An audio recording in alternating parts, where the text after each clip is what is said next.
എല്ലാവർക്കും വിനീത നമസ്കാരം. ശ്രീമദ് ഭാഗവതം നവമസ്കന്ധം അധ്യായം 18 ശ്ലോകം 40, 41, 42, 43, 44, 45 6 ശ്ലോകങ്ങൾ ഇന്ന് നമുക്ക് നോക്കാം. യയാതി മഹാരാജാവ് സ്വന്തം ഭാര്യയോടുകൂടി വിഷയസുഖം അനുഭവിക്കാൻ വേണ്ടിയിട്ട് മക്കളോട് യൗവനം ചോദിച്ചു വാങ്ങുകയാണ്. കാമത്തിന് കണ്ണില്ല പറയില്ലേ, അത്രയും ഒരു അധപ്പതിച്ചു ആ ഒരു മനുഷ്യൻ എന്ന് മാത്രമല്ല ഒരു മഹാരാജാവാണ്. അങ്ങനെ എല്ലാ മക്കളോടും ചോദിച്ചു. ഏറ്റവും ചെറിയ മകനായിട്ടുള്ള പൂരു, അദ്ദേഹം വളരെ ഭാവഗുണമുള്ള ഒരു യുവാവാണ്. അദ്ദേഹം അത് സ്വീകരിക്കണം. അത്രയും സന്തോഷത്തോടു കൂടി സൽഗുണങ്ങൾ കൊണ്ട് വിനയവും എല്ലാം ശ്രേഷ്ഠനായിട്ടുള്ള ആ മകൻ യൗവനം സ്വീകരിക്കണം. അങ്ങനെ മഹാരാജാവ് വീണ്ടും യുവാവാവണം. ഈ കൊച്ചു മകനായിട്ടുള്ള ഒരു വൃദ്ധനായിട്ട് മാറും. ലാംബരധരം വിഷ്ണു ശശിവർണം ചതുർഭുജം പ്രസന്നവദനം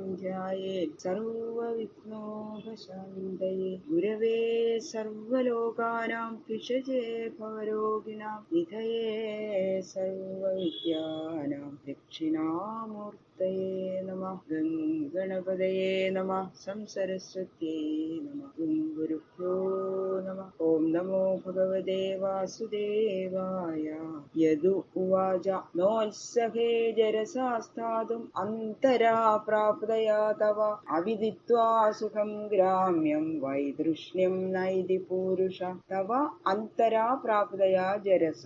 അങ്ങയ്ക്ക് മധ്യേ വന്നു ചേർന്ന ജരയോടുകൂടി ധാതും നൗത്സഹേ ഇരിപ്പാനായിക്കൊണ്ട് ഞാൻ ഉത്സാഹിക്കുന്നില്ല. ഗ്രാമ്യം സുഖം വിഷയസുഖത്തെ അവിദിത്വ അറിയാതെ കണ്ട് പുരുഷൻ വൈതൃഷ്ണ്യം വൈരാഗ്യത്തെ നയേതി പ്രാപിക്കുന്നില്ല. ഏതു പറഞ്ഞു, പിതാവെ അങ്ങ് യൗവനത്തിന്റെ മധ്യമാവസ്ഥയിലെത്തിയിരിക്കുകയാണ്.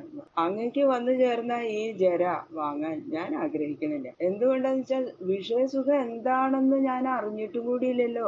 ഈ വിഷയസുഖം സാരമില്ലാത്തതൊക്കെ ആണെങ്കിൽ അതിന്റെ സ്വരൂപം തന്നെ ഞാൻ അറിഞ്ഞിട്ടില്ല. അതറിയാതെ എങ്ങനെയാ അതിൽ വിരക്തി വരിക? ഇത്ര കാലം അനുഭവിച്ചിട്ട് അങ്ങക്ക് വിരക്തി വരുന്നില്ല എന്ന് പറയണം.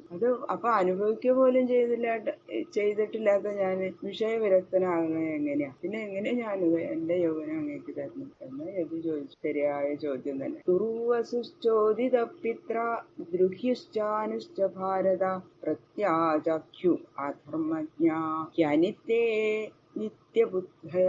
അനിത്യേ നിത്യമല്ലാത്തതിനാൽ നിത്യബുദ്ധയ നിത്യമെന്ന് വിചാരമുള്ള അധർമ്മജ്ഞാഹ ധർമ്മമറിയാത്തവർ പ്രത്യാചഖ്യു പ്രത്യാഖ്യാനം ചെയ്തു നിരാകരിച്ചു. ശ്രീ ശിവബ്രഹ്മർഷി പറയണു, ഹേ ഭരതകുലശ്രേഷ്ഠനായ പരീക്ഷിത് മഹാരാജാവേ, പിതാവായ യയാതി മഹാരാജാവ് ഇങ്ങനെ തുർവസു, ദ്രുഹ്യു, അനു എന്ന 3 പേരോടും ചോദിച്ചു. ഇത് ഈ ശരീരം തന്നെയാണ് സത്യം എന്ന് നിത്യമാണെന്ന് ധരിച്ചു വെച്ചിരിക്കല്ലേ. നമ്മളെല്ലാവരും അങ്ങനെയല്ലേ അല്ലെ? ഈ ശരീരമാണ് ഞാൻ എന്നല്ലേ വിചാരിച്ചിരിക്കുന്നത്. അങ്ങനെയുള്ള ബുദ്ധിയോടുകൂടിയ അവർക്ക് പിതാവിന്റെ ആജ്ഞ പരിപാലിക്കുന്നതാണ് ധർമ്മമെന്ന് അവർക്ക് തോന്നിയില്ല.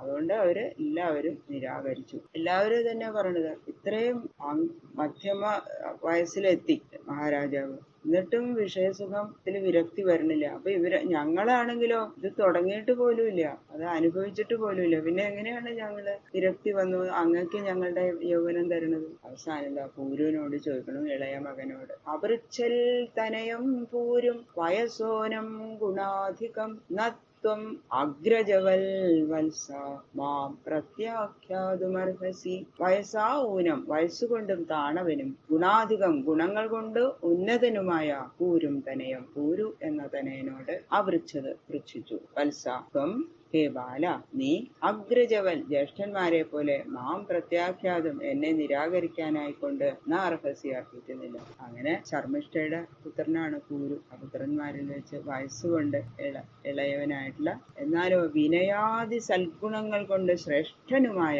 ആ പൂരു എന്ന പുത്രനോട് നീ എന്റെ ജരയെ സ്വീകരിച്ച് യൗവനം തരുമോ എന്ന് ചോദിച്ചു.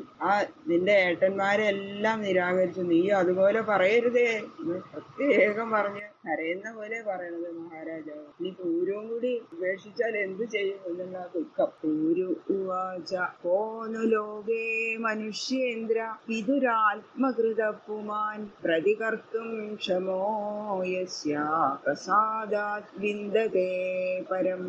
മനുഷ്യേന്ദ്ര, ഹേ രാജാവേ, ലോകേ ലോകത്തിൽ, പുമാൻ ഏതൊരുവൻ, ആത്മകൃത പിതു ആത്മശരീരത്തെ ജനിപ്പിച്ച പിതാവിന് പ്രതികർത്തും പ്രത്യുപകാരം ചെയ്യാനായിക്കൊണ്ട് ക്ഷമ ശക്തൻ, യസ്യ പ്രസാദാൽ യാതൊരുവന്റെ അനുഗ്രഹത്താൽ പരം വിന്ദതേ പരലോക സുഖം ലഭിക്കുന്നു.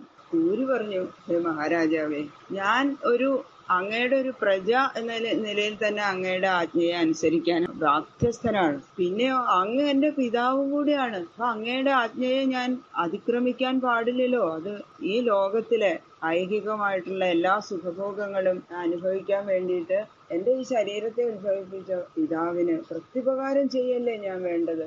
അങ്ങനെ ഒരു മകന് പിതാവിനോട് പ്രത്യുപകാരം ചെയ്യാൻ ഒരു മകനും ശക്തനല്ല. അത്രയും ആദരണീയനാണ് പിതാവ്. പിതാവിന്റെ പ്രസാദം അനുഗ്രഹം ഉണ്ടെങ്കിൽ പരലോക സുഖം കൂടി ലഭിക്കും. അപ്പം ഒരിക്കലും ഞാൻ അങ്ങയുടെ ആജ്ഞയെ നിരാകരിക്കില്ല പിതാവേ എന്ന് പറഞ്ഞു പൂരു.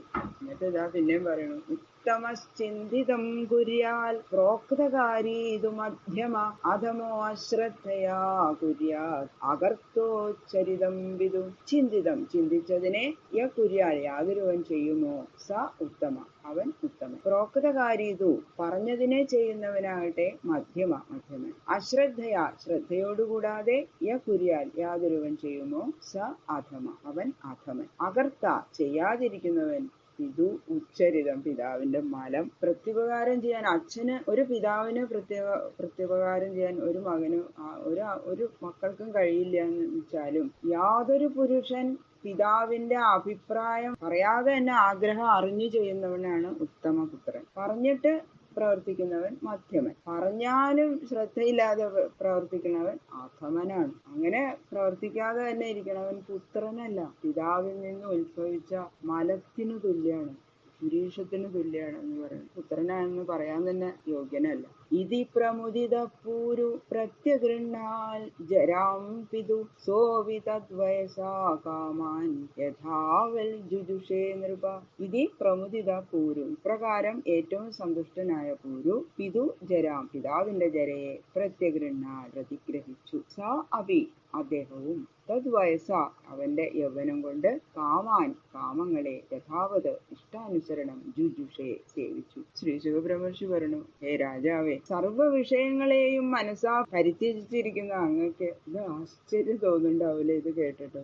എന്താണ് ഇങ്ങനെ ഒരു പിതാവ് മകനോട് ഇങ്ങനെ യൗവനം ചോദിച്ചു മേടിക്കും? വിഷയ വിരക്തി വരിക എന്നുള്ളത് ഒട്ടും എളുപ്പമല്ല എന്ന് പറയുന്നു ശ്രീ ശുകബ്രഹ്മർഷി. അങ്ങനെ സന്തുഷ്ടനായ പൂരു സന്തോഷത്തോടു കൂടി തന്നെ പിതാവിന്റെ ജര പരിഗ്രഹിക്കുകയും തന്റെ യൗവനം പിതാവിന് കൊടുക്കുകയും ചെയ്തു. യയാതി മഹാരാജാവായിട്ട് സന്തോഷത്തോടെ പുത്രന്റെ യൗവനം അംഗീകരിച്ച് പിന്നെ സ്വേച്ഛാനുസരണം വിഷയഭോഗങ്ങൾ അനുഭവിച്ച് കുറെ കാലം അങ്ങനെ കഴിയാണ്. അതാണ് ഈ പൂരുവിന്റെ പ്രവൃത്തി. ഇത്രയും ത്യാഗം ഏതെങ്കിലും മക്കൾ ചെയ്യും? അതാണ് പൂരുവിനെ വളരെ ത്യാഗിയായിട്ട് എല്ലാവരും പ്രശംസിക്കുന്നു. ബാക്കിയുള്ള ശ്ലോകങ്ങള് നാളെ നോക്കാം. സർവത്ര ഗോവിന്ദ നാമ സങ്കീർത്തനം. ഗോവിന്ദ ഗോവിന്ദ.